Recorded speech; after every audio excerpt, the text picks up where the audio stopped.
রাধে হরি বল। রাধা কুণ্ড, এখানে রাধা রানী স্নান করতেন। আর এর পাশেই হচ্ছে শ্যামকুণ্ড, যে মন্দিরটা দেখছেন তার পেছনেই কিন্তু এরকম সেম আর একটা কুণ্ড আছে, সেটাই হচ্ছে শ্যামকুণ্ড।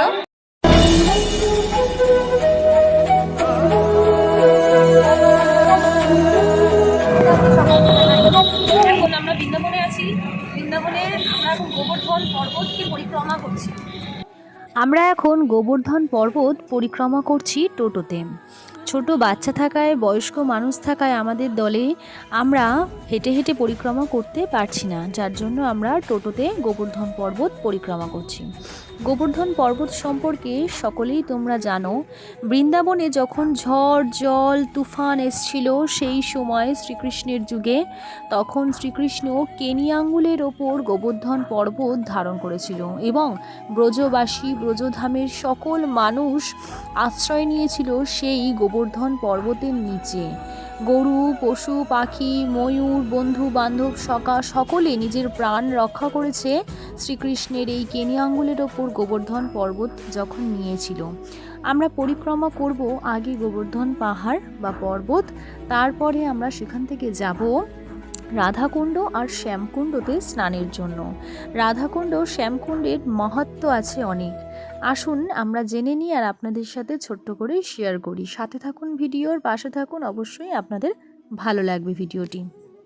যাদের ইচ্ছা আসার বৃন্দাবন যাত্রা বা বৃন্দাবন ধামে, তারা অবশ্যই বৃন্দাবনে এসে একটিবার হলেও গোবর্ধন পাহাড় পরিক্রমা করবেন। যদিও বা পায়ে হেঁটে পরিক্রমা করার যদি সুযোগ না থাকে কিংবা বয়স অনেকটা বেশি হয়ে থাকে, আপনারা কিন্তু অবশ্যই টোটোতে যাত্রা করবেন। বৃন্দাবনের রাস্তাঘাটে আপনি গরুর দেখা পাবেন। এখানে গরুকে গো মাতা বলে পুজো করা হয়েও থাকে, খুবই সম্মান করা হয়ে থাকে, কারণ শ্রীকৃষ্ণের বাহন হিসেবে গরু কিন্তু পরিচিত। আমাদের সকলের কাছে হিন্দু ধর্মের গরু কিন্তু একটা পবিত্র মাতা নামে খ্যাত। তো রাস্তায় দেখুন এত সুন্দর পরিষ্কার রাস্তাঘাট, গরু রয়েছে, ময়ূর রয়েছে। আপনার রাস্তায় কিন্তু জঙ্গলে জঙ্গলে ময়ূর দেখতে পাবেন।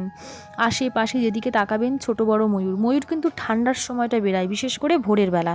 এখন অনেকটা বেলা হয়ে গেছে, যার জন্য ময়ূর দেখা যাচ্ছে না। আর রাস্তাঘাটে এত লোক দেখতে পাচ্ছেন আপনারা, কেন জানেন? আমরা যে টোটো করে যাচ্ছি, অনেকে কিন্তু পায়ে হেঁটে যাচ্ছে।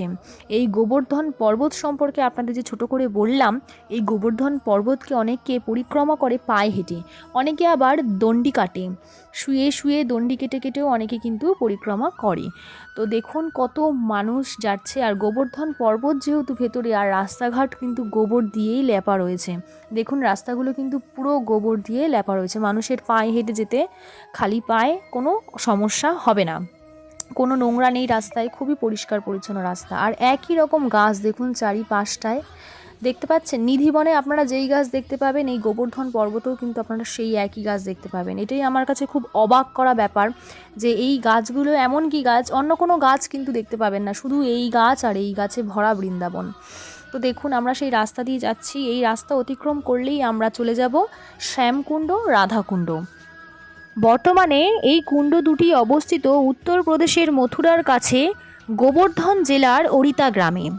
এর মধ্যে একটি হচ্ছে শ্যামকুণ্ড, একটি হচ্ছে রাধাকুণ্ড।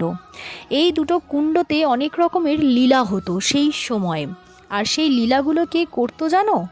সেই লীলাগুলো করতো হচ্ছে ব্রজের রাখাল বালক, কখনো শ্রীকৃষ্ণ, কখনো কানাই, কখনো গোপাল নামে যে পরিচিত ছিল।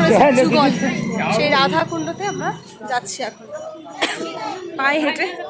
প্রচণ্ড পা ব্যথা করছে। দেখুন আশেপাশে দোকানগুলো। হরে কৃষ্ণ হরে কৃষ্ণ কৃষ্ণ কৃষ্ণ হরে হরে, হরে রাম রাম রাম হরে হরে।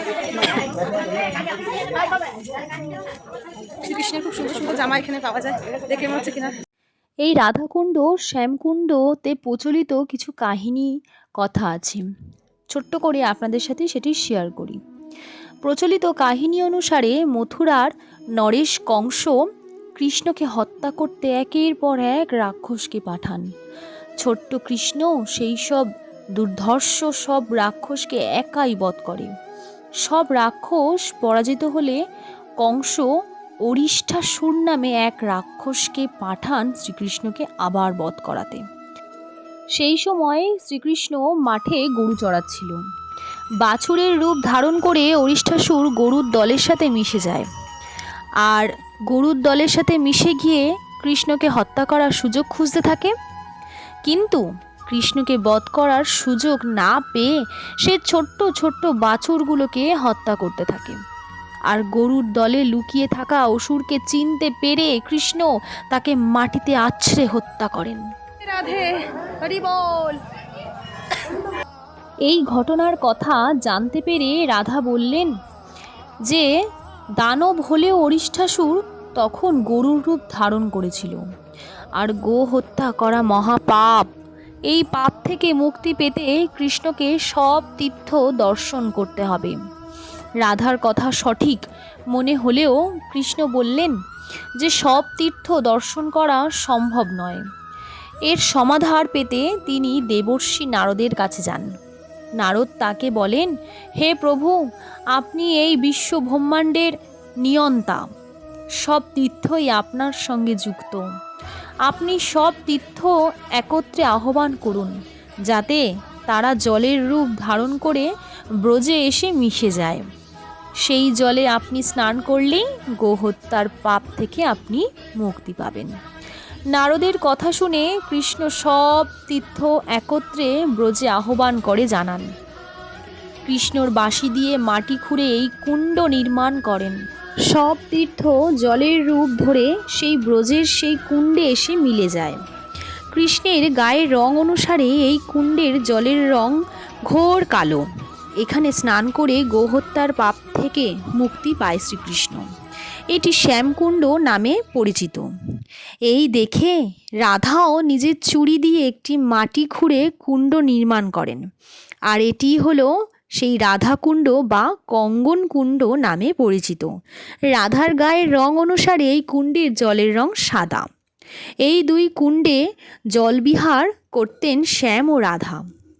মনে করা হয় শ্যামকুণ্ড ও রাধাকুণ্ডে স্নান করলে সব পাপ থেকে মুক্তি পাওয়া যায়, কারণ এখানে সমস্ত তীর্থের মিলন ঘটেছে। তাই শ্যামকুণ্ড ও রাধাকুণ্ডের জলে স্নান করলে সমস্ত তীর্থ করার সমান পুণ্য লাভ করা সম্ভব বলে প্রচলিত বিশ্বাস। নিঃসন্তান দম্পতিরা রাধাকুণ্ডে স্নান করলে তাদের সন্তান লাভ হয় বলেও মনে করেছে অনেকে। আমার দুপাশে দুটো কুণ্ড দেখতে পাচ্ছেন, এদিকে হচ্ছে রাধা কুণ্ড, এদিকে হচ্ছে শ্যাম কুণ্ড। জয় রাধা রানী কি জয়, হরি বল। হরে কৃষ্ণা কৃষ্ণ কৃষ্ণ হরে হরে, হরে রাম রাম রাম হরে হরে। জয় বৃন্দাবন ধাম কি জয়। রাধাকুণ্ড আর শ্যামকুণ্ডের মহত্ব কথা শুনে আপনাদের কেমন লাগলো অবশ্যই কমেন্ট বক্সে কমেন্ট করে জানাবেন। আর ভিডিওটি ভালো লাগলে অবশ্যই সাবস্ক্রাইব করে দেবেন চ্যানেলটিকে অন্যান্য নতুন নতুন ভিডিও পেতে। সকলকে জানাই আজকের মতো রাধে রাধে।